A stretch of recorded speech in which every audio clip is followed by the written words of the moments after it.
I've got a video to show, and it's a YouTube video. And because of copyright, I'm not going to be able to record that. So we need to take care of all of our business, our show and tell, and everything before I start the video. And once I start the video, I'm going to stop the recording.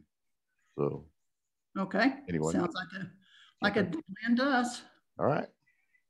Okay. Well, welcome to the January MCSC meeting. Do we have any guests? Everybody looks like they've been on before. Yeah, it looks like the usual crowd. Okay. Okay, Skip, are you making a list of who is on the screen? I've just recorded the number of people, but I'll make a list of the people. Okay, Richard can't make it, and we normally have our swearing in January, but most of the officers have already been sworn in, so we'll just postpone it to February unless there's any objections. Fine with me. Okay. I guess we're now ready for officer reports. For the president's not here. So we'll go on to the treasurer. And I forgot to get the exact amount, but we've got like $16,000 to start the year off with. Oh, sounds good. Yeah. Yeah.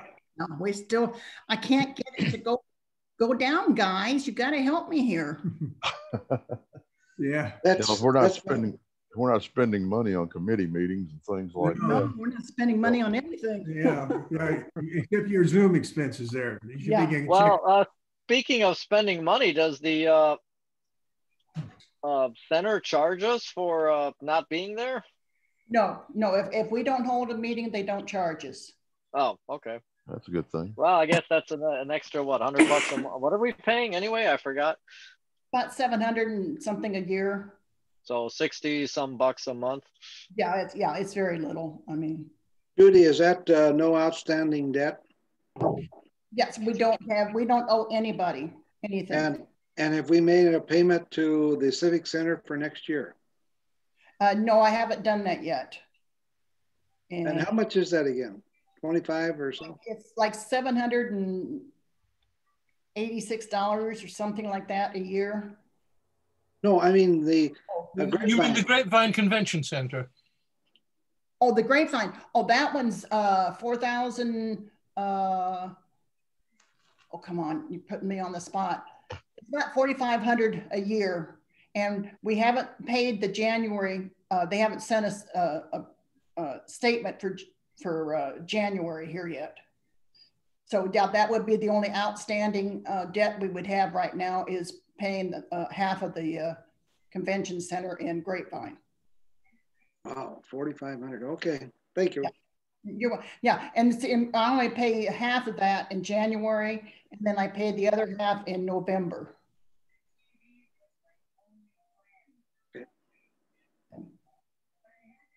Okay. Secretary. Yes. I received 2 more dues checks today. And as of a few minutes ago, we have 46 members that have renewed. And 2 people that have told me they intend to renew, 3 people that have told me they intend to renew.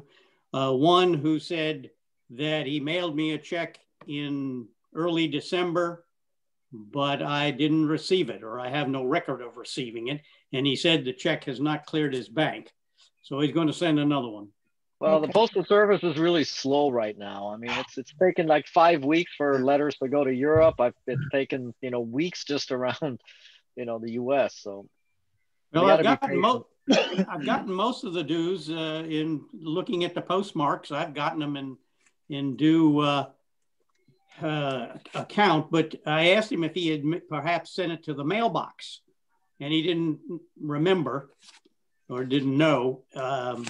I assume if he used the form in the newsletter, it has my address on it. Yeah. But anyway, I'll check with Rick to see if he is. Yeah, I was gonna say Stan and I will be seeing Rick next Wednesday, and we'll go by and check the post office at that time and see what's there. Just to confirm the US mail problems, yesterday I received a letter from Virginia, which was actually postmarked 18th of December. Yeah. Right, and today I got my Lynn's, which was mailed on November 30th. November 30th. It arrived today. Oh, Well, took us a month to get a package to Taiwan for our grandsons. So. yeah, so. and it sat in Chicago for 2 weeks. Yeah, and it took 3 weeks for a priority mail envelope, flat rate, to go from Dallas to Seattle. Now, first it left here, and 1 day later, it made it to Memphis. Now, think about that. Memphis is like 800 miles east of here versus Seattle, which is 1,600 miles northwest of here. So Yes. why it went to Seattle, to Memphis, where it then had no tracking, no nothing for like 10 days before it finally magically appeared in Seattle. So it may have gone by truck, perhaps, from here to Memphis. Why Memphis? I don't know. And then all of a sudden it went to Seattle. You'd think it'd go on a straight flight from here to Seattle, right? I mean, American has multiple flights a day and with mail on it, I'm sure. But, it's pretty sad. Was that UPS? Was that FedEx or UPS? That was USPS flat rate priority mail envelope. Pony Express was quicker. Yes. Yeah. It all depends on where you're mailing from, because we mailed a package to Fresno, California, priority mail, and it made it in a week. And on the same day, my daughter in Fresno mailed a package to us, and it was priority, and it arrived in 2 days. Oh, jeez. Mailed it on a Monday, we got it Wednesday. We mailed ours on the same Monday to her, and she got it just before Christmas the next week. And I mailed a bunch of Christmas cards to people in Europe, mostly Switzerland and Germany. I think one went to Portugal, and it took. I mailed them around. I don't remember. I have the calendar handy, but it was like early December, so like maybe the 6th of December thereabouts. And a few I think arrived on before the 24th or on the 24th, and a couple arrived after the New Year's. So. Go figure. Yeah. Okay. Any other officer reports? Silence. Okay. Reconvene tonight. Committee reports. Let us remember, in the end, John, you got a radio on or something? Got a TV on. That's why I'm muted. Oh, okay. Just wanted to say hey. Hey, John. Greetings to all of you all. Thanks for everything in the previous year. Looking forward to a good one this year. All right. Same here. I think we all are. Are you snowed in up there in Connecticut or Vermont or wherever? No, we had 14 inches about 2 weeks ago, but it's nice now. Good. Yep. Stamp sales.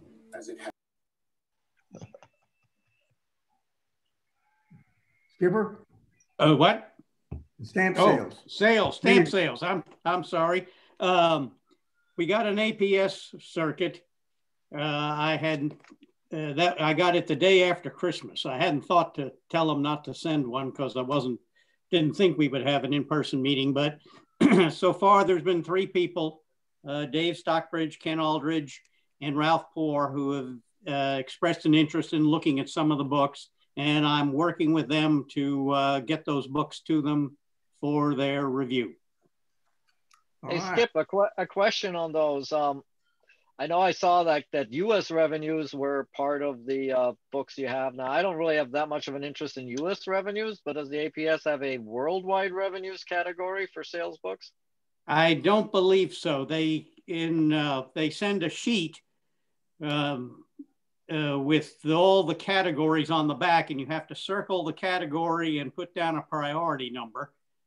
The priority numbers don't seem to matter because they send one of each category. Typically they say 8, you can up to 18. I put in 14 categories, I think. Well, if you see worldwide revenues, or something like that, I'd love to look at them. Of course, I'm over here in Northeast Dallas area, so. Well, I could meet you somewhere halfway between maybe, but Yeah. I think eventually we'll be able to get back to the conventions, the community center. Okay. Anything else, Skip? No, not in sales anyway. Okay. Expo. I have no information from Ralph about the expo or the upcoming expo meeting. So we can just move right on through that one. Newsletter. Well, I could, let me see here. So here you're seeing my next newsletter in the works. An article I started to write here about recycling. Let me see if I guess I have to use my mouse. So this is what I've done so far. There's Rick Howell's article. There's one I wrote about Milano. Another one from Rick Howell. Another one about public transportation, hood ornaments. I'm writing one on Padua. Again, all been there, done that. A comic strip. Ken Aldrich sent an article in about stamp trading, and well, some blank stuff here coming up. Another one about been there, done that, and the back page. So basically, I'm at about 12 pages this month. Looks now, good. how do I let's see here? How do I unshare? How did you share? I don't know. I clicked the share button at the bottom, and now I see share at the top. Okay. It says new share. Just hit that green button, I guess. You must well, have then it just comes up with another screen to share, so I'm not sure what. Yeah. Well, you got the same gremlin we got. There we go. Hey, all right. All right, we're back. So anyway, that's the preview of the newsletter. If you could read it all very quickly, then you don't have to worry about it. But okay, all right. And Jim's not on, so we can move through the web page. Any other committee report? Okay, show and tell. I'm going to try to do a show and tell here. Well, just hold it in front of the camera. Yeah. Let me see here. Yeah, there you go. Or you can do a share screen. And hold it steadily. Yeah, I'm just wondering. Okay, my goodness, it's backwards. Looks like a highway post office cover or something. Yeah, that's all I could. Well, come on. Okay, there we go. This is my find for the month. It's a single-use 4.5-cent stamp. Ooh. On an envelope, and it also turned out to be a highway postage. Wow. And it was a inaugural trip from San Francisco to, let's see, Pacific Grove, California. But what I really caught my eye, and unfortunately, I'm too bad for going backwards here, but is the date of the cancel. And that happens to be my birthday, August the 4th, 1941. Wow. Is the day I was born. And I said, oh, okay. So I had to have this one, and I bought it. Absolutely. And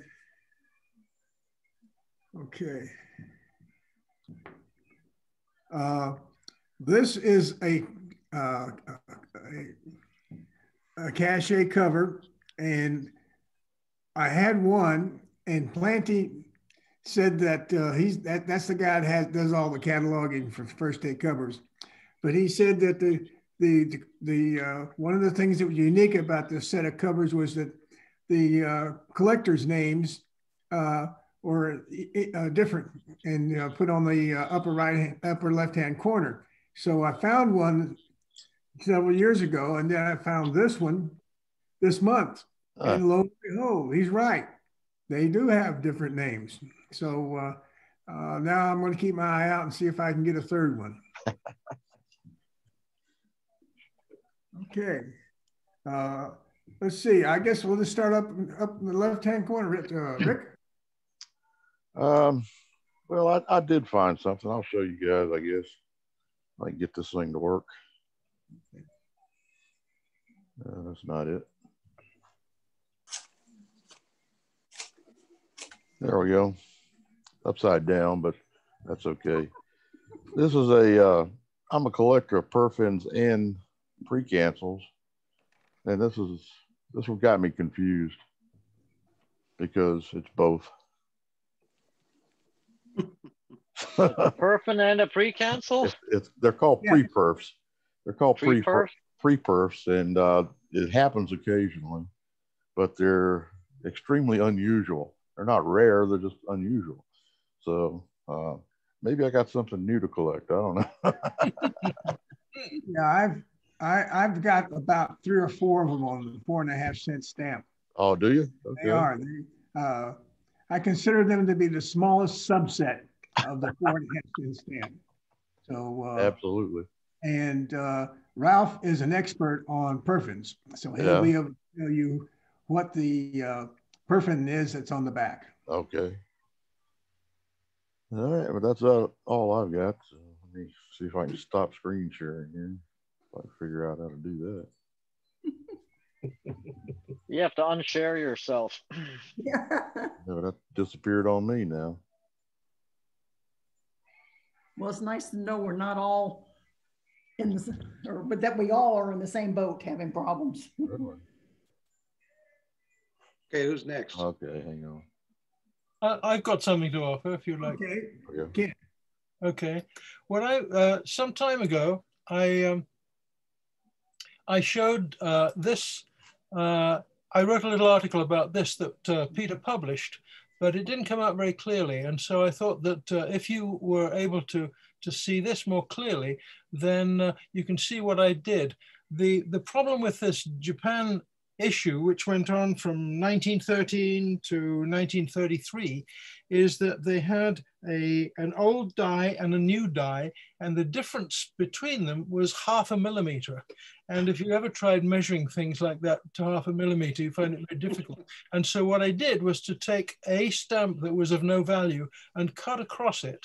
And then what I could do then, you see, was to you can lay it on top of a stamp you're trying to identify and very clearly see the difference on the edge.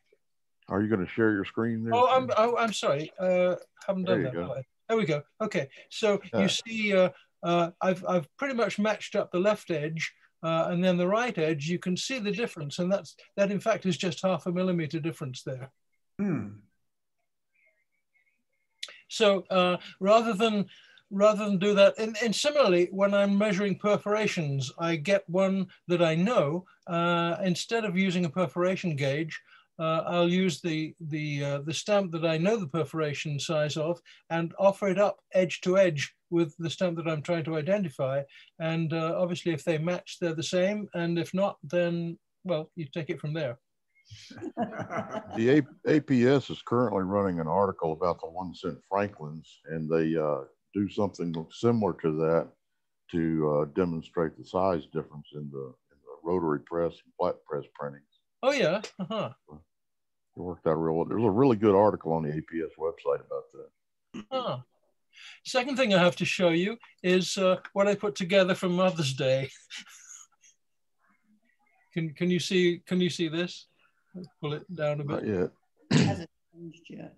We're still seeing the not showing. Other stamp. Well, I don't know why that is. Try a new share. Is not coming through? Yeah, yes. That is. Now we got Love it. stamps. Love stamps. Right. Cute. So I made a little mother's card using this. Oh, how sweet. You're a big softy, Ken. I know. And then the third thing I was going to show you is this, and I don't suppose it's going to be I don't suppose I'm going to get much help from you here. Can you see this Indian type stamp? Yes. Okay, I cannot identify it. Oh gosh. Can you expect us to? you can see there's a date up here. I've forgotten my Arabic numerals now, but that's something like 1922 or something. But anyhow, I've searched all the way through Scott, and not that Scott's always a very good help, but I'm just stumped on this one. And if anyone has any insight, I'd be glad to hear it. Well, it may also not be a postage stamp, but a revenue stamp, or some item like that. It's possible, but that does look like a postmark. So, do you have this, Ken? Pardon? Do you have this book? No, I don't. it's in the back. It's got a lot of the stamps like that are not easily recognizable. Well, the regular catalog has that, doesn't it? But maybe this has more. Yeah, it does. If you send me a copy, I'll look it up. Oh, great. Well, thank you, Ken. I'll do that. Okay. All right, Jim. Taylor? Jim Yes. Taylor? Yeah. Yeah. You got anything? About 3 weeks ago, I guess, at the last coin show that was at Grapevine Convention Center, one of the dealers had, I don't know if it'll ever show up, but it's postage stamps, but this one has Indian head pennies down the side of it. The postage stamps are related to westward movement. The large one is not a postage stamp. The others are genuine, but they're appear to be glued down. I just thought it was, I joined both stamp and coin collecting. They had, plus I got this one, has the Indian chasing the buffalo. And it has Indian head nickels on it, the buffalo nickels. And of course, none of them are valuable either. They're all worn out. But and nothing on here is of any value. It's just, I thought it was a unique thing hanging on my wall. Yeah. All right. Cool. Well, thank you, Jim. Skipper? Yes, sir. You got anything? I don't have a show, but I will do a tell. All right. And that is around Thanksgiving. I started working on my Australian collection, and with the goal of producing some starter sets for Expo, because those were the people that I gave them to at Expo for some other countries that I had created. They seemed to be popular. And according to APS, Australia is one of the top 10 sellers they had last year from their stamp store. And I kind of like Australia. It's aside from the Australian states, they didn't start their stamps until 1913 or so. So there's only a few of the kangaroo and map stamps that are really out of sight. Well, and some of the King George ones too. But for the most part, you can put together a pretty nice Australian collection with a lot of the stamps. And I was going pretty good, categorizing them, cleaning them up, sorting them, getting ready then to put them into the things. When going through some of the boxes that I have up in the storage unit, I discovered a whole nother box. We're talking a banker box full of Australian stamps. Oh, so I have essentially since shortly before Christmas, working furiously to try and resort through these.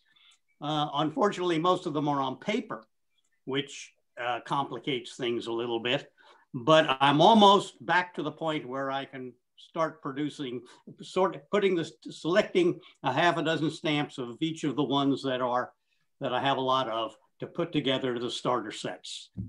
So that's what I've been doing the past 6 weeks. Just throw them all in the bathtub and have a mass soak. Yeah. Skip, if you take a look at my website, kenwills.net, you'll see that I have a section in there called wholesale, which is where I have large quantities. And you'll see a whole list of Australian Scott numbers where I'll give you 10 of each that you wish for. So just let me know. Okay, thank you. Okay, Ken? Aldridge? Okay, in the newsletter coming up, I wrote an article about some buy and sell sites on for stamps on Facebook, and I just wanted to mention that in the last couple of weeks, I spotted a guy from Mansfield and another guy from Midlothian. So I sent text messages to them, and they well, what are the dues? And they expressed a little interest. I don't know how far it's going to go, but I at least I contacted them. So maybe we'll get a couple new members. I don't know. But the other thing I've got is I don't know where this stuff, you know, we're all like this. Suddenly you find something and wonder, where did I get that? And when did I get it? So I'm going to try to show this. Oh, it's not going to work very well. Sorry. I don't think. Remember, it's backwards. Yeah, well. Left is right and right is left. Yeah, well, see, there's a dog on there. And I don't know where this, like I say, where I got this cover, but it was, I recognized the sender was from Herman Hurst Jr. And that rang a bell with me. And so I looked it up, and it's Herman, AKA Pat Hurst. And he was a writer of philatelic literature and of history of the hobby. He was a stamp dealer and auctioneer, beginning his career on Nassau Street in New York City. He moved to Shrub Oak, New York in 1946. This cover is postmarked Shrub Oak. You can see it or not. Well, it's probably his local post stamps that he used a lot. I mean, it could be, and I don't know who, but the dog that's a little stamp, and what it says that this dog is Alfie, the Shrub Oak Post Office's number one carrier. It's in a 2-cent local franked stamp. So, you know, this rings a bell. I think I read an article several years ago about this dog. Does anybody remember that? And maybe in Lincoln's or? There was a dog about the Postal Service had a dog, but his name was that was Oni. Oni, yeah. Yeah. I've seen him twice at the National Postal Museum. So anyway, it was unusual. I'm going to put it on eBay for about $2,000. Okay. Good luck with that. Yeah, there's also the inverted Jenny sheet for $5.4 million on eBay right now, reduced from $6 million. And the only reason is, I mean, it's the inverted one. It's not even the correct one, you know, the uninverted one, the $12 sheet. And it's because the guy says, oh, there's some red ink smudge marks on the corners of some of the design elements. I said, well, I have like 20 of those. I'd love to get $5 million for each of those. I'm upset because it's actually pretty crappy printing quality on behalf of the Postal Service. Ken, if you get a chance to read any of Herman Hurst's books, he wrote one called Nassau Street that is amazing. It's a great book. And he talks about some of the dealers there in New York, and he's a humorous guy. He adds a lot of fun to stamp collecting. So if you ever get a chance to read any of his books, I would highly recommend it. They're very good. Does the club library have those books? I don't know. I mean, I personally have them in my own library, but or at least a couple of them. Well, we can take a look and see. Well, somewhere along the line, somebody had published a list of all the books and catalogs that we had in the library, but that was years ago that I even published something like that. But yeah, it's in the handbook. Oh, okay. Okay, Gene? Yeah, I think. I'm sorry, I don't have anything. Gene has left the building. No, I'm here. I was trying to look for something. Help me out because I don't remember who sent it to me on the an envelope which was sent to a last name Fletchner. That was me. I sent those to you. And I did some checking on it, and now I'm trying to get in touch with the daughter on the East Coast to see, what the history is. Oh, okay. So they, he's deceased, but the daughter is still alive, and I'm trying to contact her, and we'll get in touch with her and get an answer from her, or at least get some communication going with her about the Fletchner history on her part. Well, what I was doing with that, Gene, is I'm taking a look at some of the temporary bases that were created in Texas during World War II. There was quite a few of them that were Army airfields that were created here in Texas, and some other Army bases as well. And I just happened to cross those two envelopes that had the name Frechner on the back of it. So I thought you might like to see those. That was really interesting, and it really helped me kind of get going, you know, start going maybe on looking at a little bit of history, because my own family, there's no history of anybody coming over here except for myself. Oh, wow. Nobody previously that my dad knew. So maybe I've opened up a whole new can of worms for you. Well, you never know. Maybe those worms will produce some connection. I'll send you those two covers. Okay, appreciate it. Sure. Okay, thanks, Gene. Chuck? No, I don't have anything. Okay, Dave? Yeah, I've got something. A good friend that works with me in the food ministry, where we provide food for needy people from 3 pantries, gave me an album, a childhood album he had. And you probably aren't going to be able to read it very well. It's a worldwide junior stamp album, which I had not seen this particular album before. I've seen a lot of them, and I've had a lot of them given. This is going to be donated to the club. The particular issue I have here was copyrighted in 1937. Some interesting things in it is that it says that it holds stamps for 228 countries, and it lists all those countries that are there. And something I found kind of unique is it basically takes a country, shows a few stamps, and then has a blank page on the right in which you put stamps for that. Now, this album contains got to be 200, 300, or 400 stamps in it. And many of the pages have multiple countries on it. You can see here, here's actually 4 countries on this. We're in the beginning of the book with Allenstein, Andorra, Antigua, and the like. And if you get into it, you can see there are stamps that have been mounted. Now, most of them are used. The unfortunate thing, Skip, and this, you'll see this and you're going to get it, is that I haven't yet been able to determine what he used to attach those stamps, because they're not hinges and they don't come off with a slight pull. They're going to have to be soaked, which means you got to take the book apart or give the book to somebody the way it is.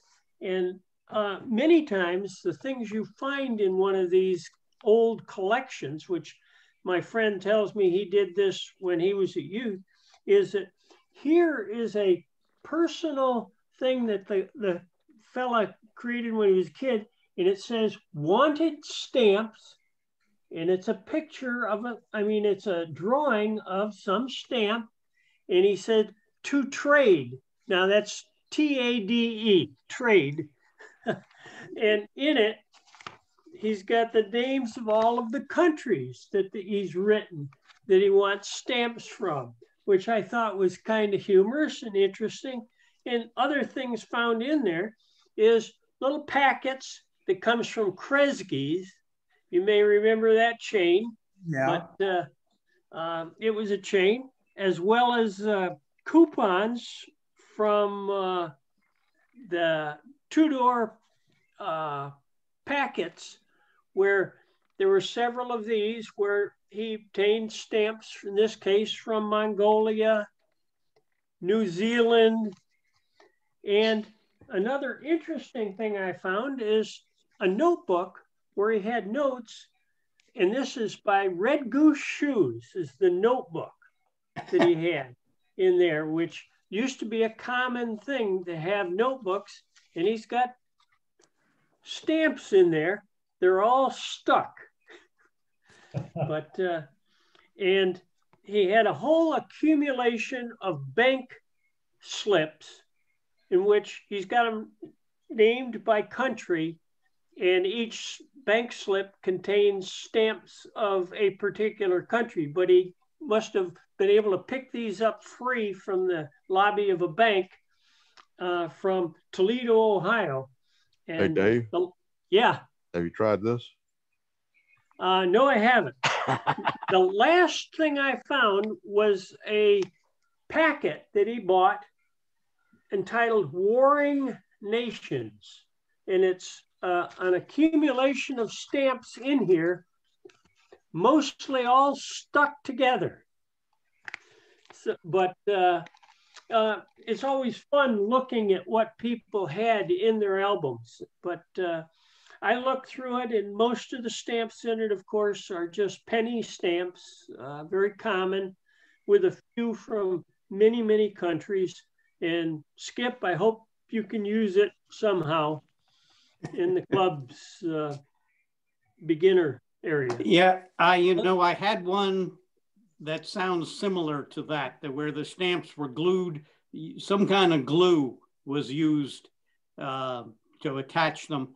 And I cut the pages up and soaked them, and I was able to get a few of them off, but the bulk of them, it just wasn't possible. I didn't cut up the whole album. I just started with a few.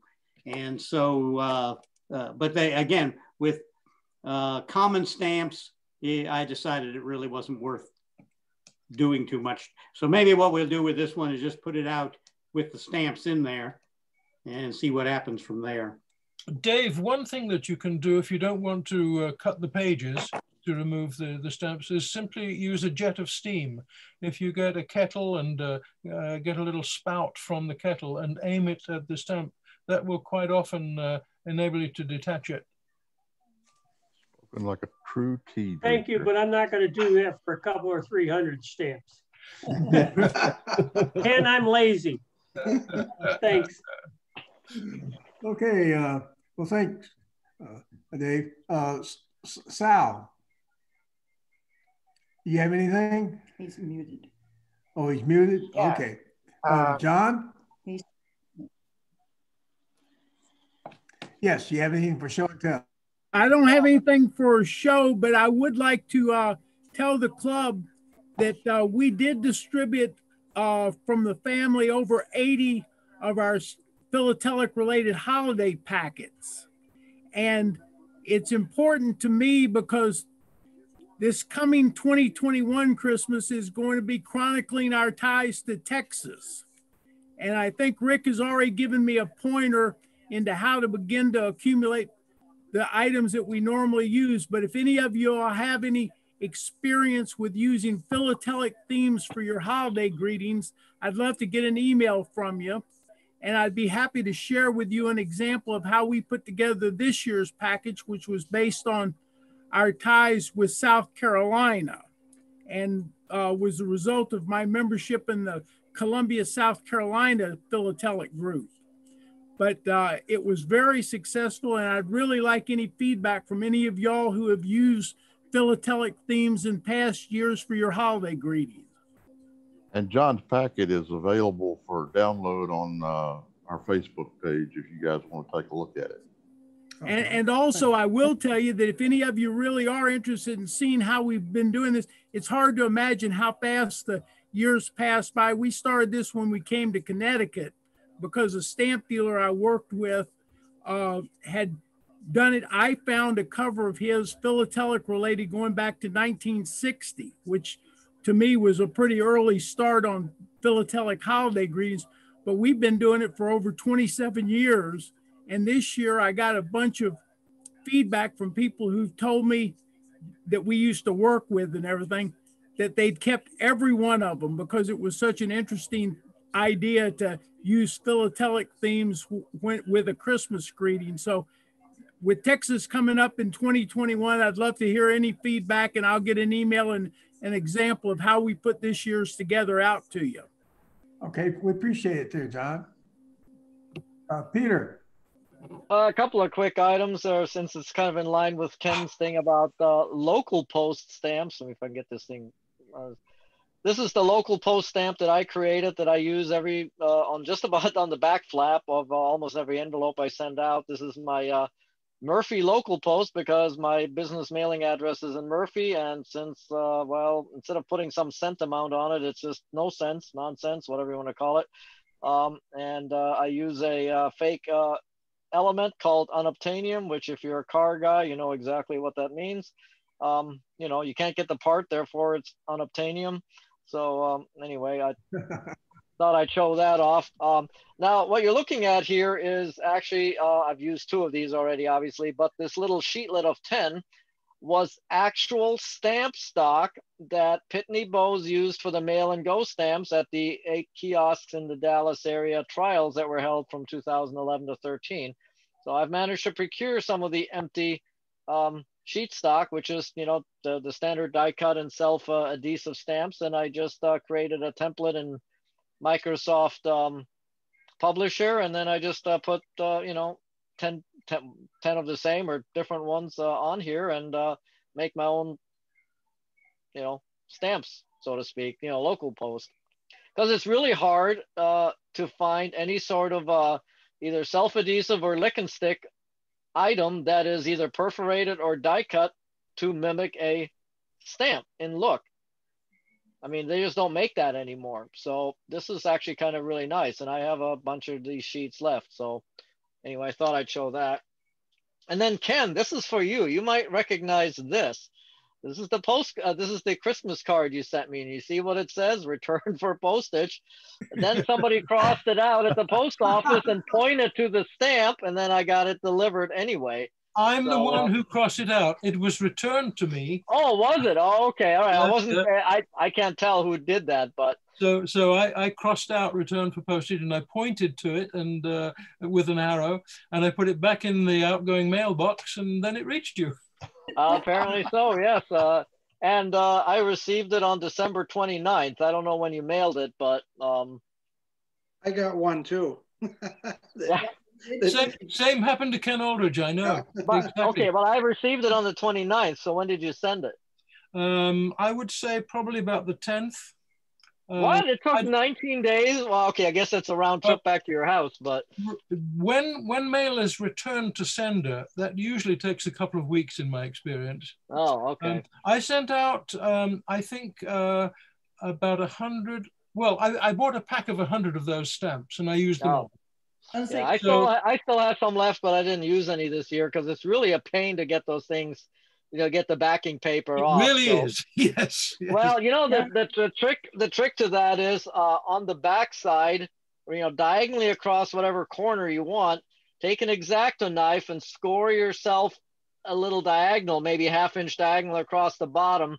Not enough to cut the stamp on the other side, but to score it, so then you can very easily peel off the little corner, and then you can easily peel off the whole backing paper. That's exactly what I did 100 times. Yeah, I've been there, done that. So I'm not going to go there. Now, I also went. I have a suggestion for you, Peter. I had, I think, 3 returned, the same as yours and Ken's. So it's a coincidence that we're all here together. Looky here. Yeah. but I also used them for international mail, and I had obviously I added to make the postage 120, $1.20. I put stamps in the space that's available on the top left, and still had room to write the name and address. And I had about 10 of those returned because some of the supplementary stamps that I used were the H stamps, you know, that were in use when there was a domestic postal rate change. And they said, these stamps are not valid for international use. Oh, really? What you might do with those, Peter, is send a copy of it to Tony Walrukiewicz at the Auxiliary Marking Club. It might end up in his books. Okay, well, anyway, I was going through some old stuff, and I found this piece of mail that I received back in 2012. And it came from, if I remember right, oops, upside down. Everything's backwards when you do this in front of the camera. I think it was, yeah, Italy. So this actually came from the Cultural Center Blind, Loris Fogli in wherever, Italy. But I'm not sure if I talked or wrote it up at one point. It was stuck in my pile of old covers that I received in the mail, but it's kind of interesting, you know, that it's marked articles for the blind. I have still to figure out what sesogram means there on the left of the image.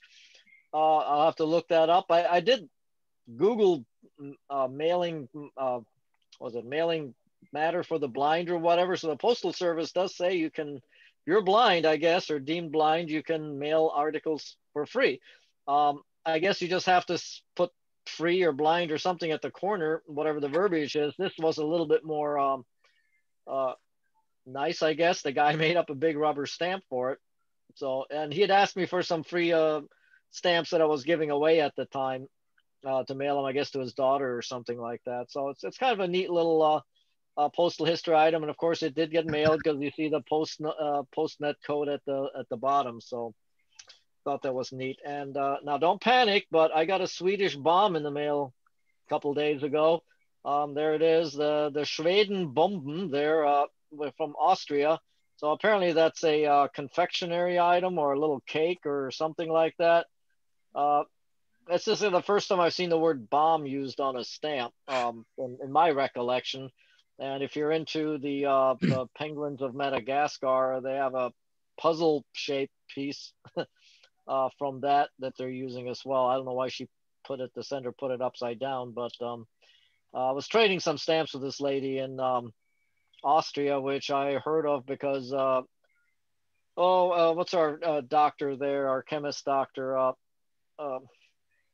Barrett. Barrett, yeah, who asked me to translate some stuff for him because he had a communication issue with this lady in Austria. And because I'm actually speaking in German natively, he asked me to help out. But then I asked her, by the way, you know, and then she sent me some ATM stamps in the mail. So, you know, all's good. And for now, that's it. All right. Okay. Any other business? Okay. One thing I do want to mention is the ULIS meeting. Since we've got almost all the attendees on Zoom, I'm going to assume that everybody's in favor of postponing the ULIS meeting. Yeah, I'm fine with that. I mean, if we can just, I mean, can we have a separate meeting? I mean, just have another Zoom meeting so we have a meeting every 2 weeks instead of every 4 weeks, or? I'll leave it up to the guys here, Rick. I don't have a problem with that if your wife will let you there, Peter. Well, yeah, I mean, it'd be nice to do it at some time other than 7 p.m., you know, so. Well, although I attend the ULIS meeting and not the Arlington meeting, I think while we can't meet in person, you know, there are not many of us who gather together in ULIS, and I think we might just skip it until we can actually physically meet together. Okay. Yeah, I kind of agree with you, Ken. Yes. Or we could hold an informal Zoom meeting, you know, just get together and shoot the bull, you know, and yeah, do it at 6 o'clock instead of 7 or whatever, you know. All right. Well, why don't we give it a try? We'll try. All right, I'll contact Evan and let him know. Okay. Yeah.